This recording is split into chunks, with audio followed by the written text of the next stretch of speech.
I took her to one of my favorite cozy spots. She looked around and said, "I'm not eating here, I'll get food poisoning." Then shrugged and ordered anyway. Halfway through, she went to the restroom, and never came back. I didn't see her again that night. But the next morning, rushing out for work, I found her standing at my door, crying. The air was getting colder, carrying the scent of damp leaves and approaching frost. I was filled with that kind of nervous excitement a first date always brings. I had chosen the perfect place, I thought. A small, dimly lit bistro called The Gilded Spoon, tucked away on a quiet street. It was my go-to for a relaxed meal, a place where the waiters knew your order and the music was always quiet enough for conversation to flow freely. When she arrived, she was a breathtaking interruption to the calm. Her name was Evelyn, and her presence was a mix of effortless grace and something restless, almost frantic. As she settled into the chair I held for her, her wide, striking green eyes scanned the room. The corners of her mouth tightened. "I'm not eating here," she said, her voice a low murmur that somehow cut through the soft clatter of silverware. "I'll get food poisoning." My excitement instantly deflated. A feeling of awkwardness washed over me. I tried to laugh it off. "Are you serious? This place is fantastic. The mushroom risotto is incredible." She didn't smile. She just shrugged.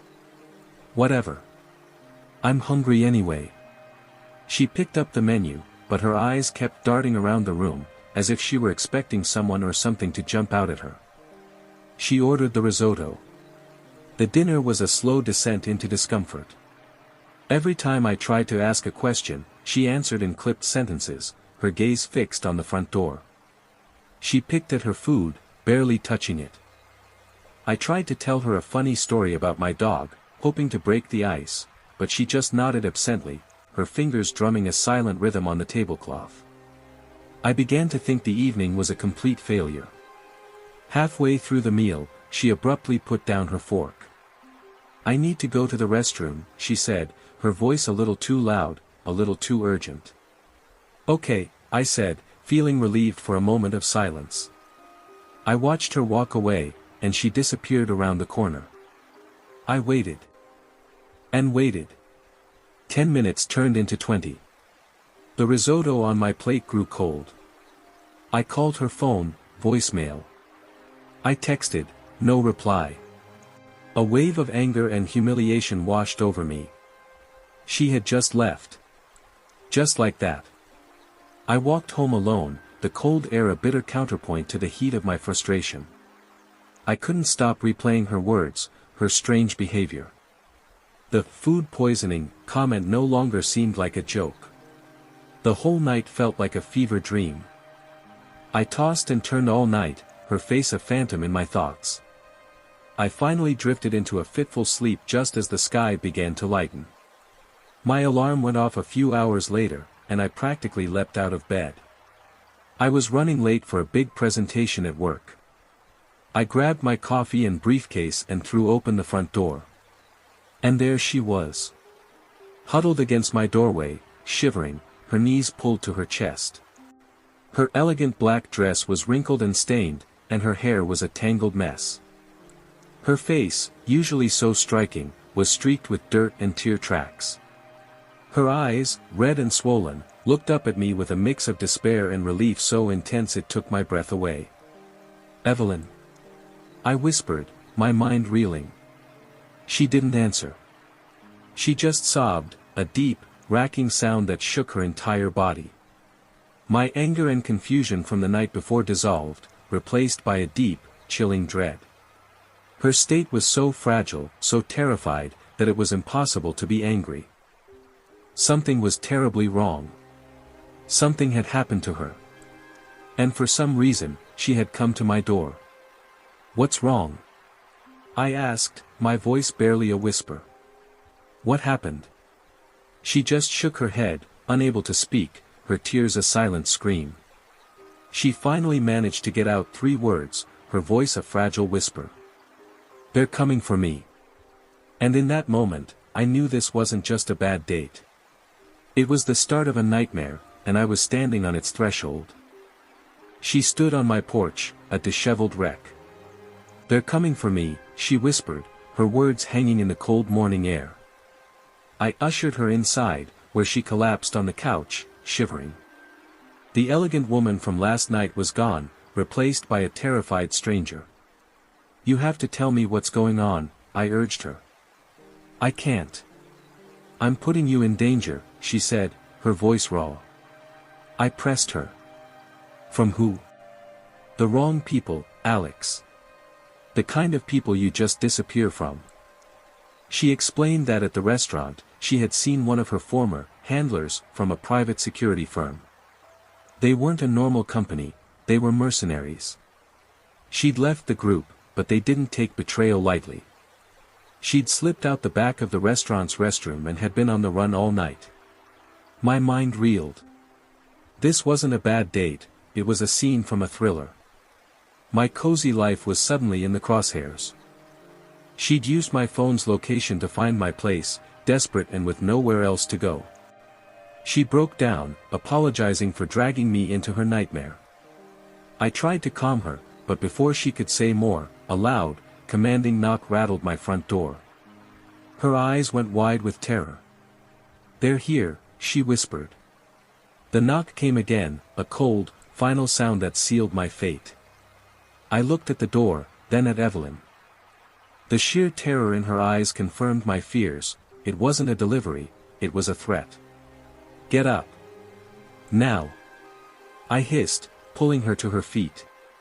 Her body was stiff, but she obeyed, whispering, "The back way." I didn't question how she knew about my fire escape. We ran to the bedroom window, another loud bang echoing from the front door. I pushed her towards the window, urging her to hurry. Her fingers fumbled with the latch, and the cold morning air rushed in. Another forceful bang on the door. It was giving way. "You go first," she said, looking at me. "No, you. You're the one who ran," I shot back, a mix of panic and anger rising in my throat. "I know how this works." "You don't," she insisted, pushing me back before scrambling onto the balcony and down the fire escape. A loud crack. My front door burst open. I jumped onto the balcony just in time to see her running full speed down the street below. I looked back, seeing two men enter my apartment. Their faces were expressionless, their movements precise. They looked at the open window and saw me. I knew they wouldn't waste time. I slid down the fire escape, hitting the ground and sprinting in the opposite direction. I ducked into an alley and watched as they ran past, their determined strides eating up the distance. I was out of breath, but a chilling realization took hold: they weren't just after her. I was a witness. I was in danger, too. I ran as fast as I could, away from my home, away from my normal life. I knew I couldn't go back.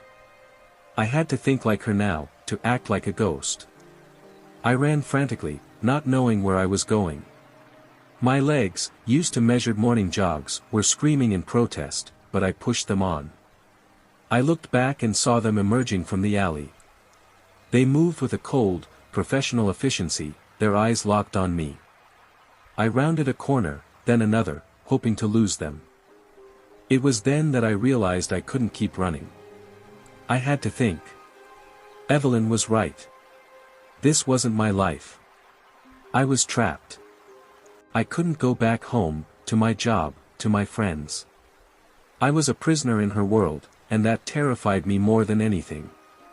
I found a small, old cafe, sat in a back corner, and ordered a coffee.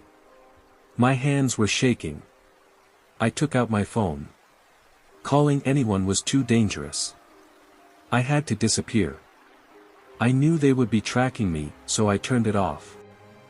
My wallet held about $300, enough for a short while, but not for an escape. I thought of Evelyn, her tear-streaked face, her frantic words. She was in the same position, but she knew how to survive. I had to find her, but how? I didn't even know who she really was. It hit me that her disappearance from the restaurant was the key. She said she went out the back. What was in that area? I remembered a derelict warehouse nearby. It was a long shot, but I had to try. I approached the warehouse, a chill running down my spine. It was dark and intimidating, but I went inside. It was empty. I was about to give up when I saw a faint boot print in the dust on the floor. It was her trace. I followed the tracks and found her. She was huddled in a corner, her face shrouded in shadow. "Evelyn!" I whispered. She jumped, startled. "Why are you here? Are you crazy?" "They'll find you," she said, her voice filled with panic. "We have to go together. I can't do this alone." She looked at me, her eyes filled with distrust. "I can't drag you down with me. It's too dangerous. I'm already in this, Evelyn. There's no going back. Tell me what's going on. What did you do?" I insisted. She took a deep breath and began to explain. She was a spy, and she wanted out. She had stolen vital documents that exposed her organization's criminal business. "I can't give them back.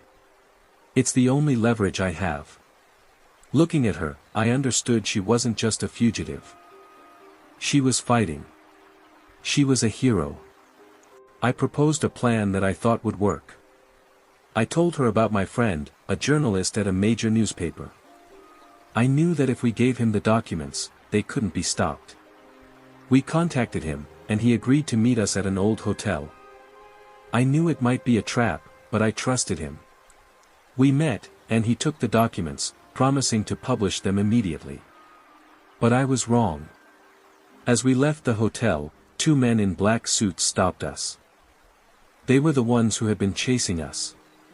"A very poor choice, Evelyn," one of them said. "Did you think you could escape?"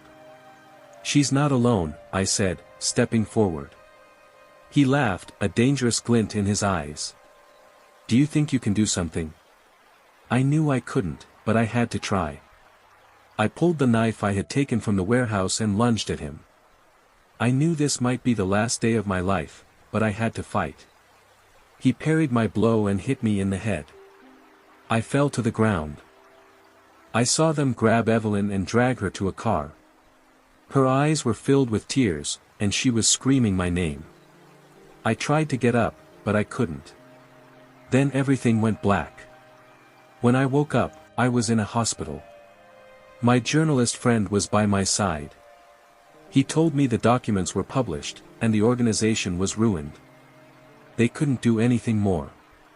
I breathed a sigh of relief. But then I asked him, "Where is Evelyn?" He looked at me, his face filled with sadness. "They took her. They got away. I tried to find her, but I couldn't." My heart sank. I knew I would never see her again. She had disappeared, but this time, it was forever. I had become a hero, but it didn't matter. I had lost her. I went back to my normal life, but it was never the same. I always thought about her, her eyes, her laugh, her fear.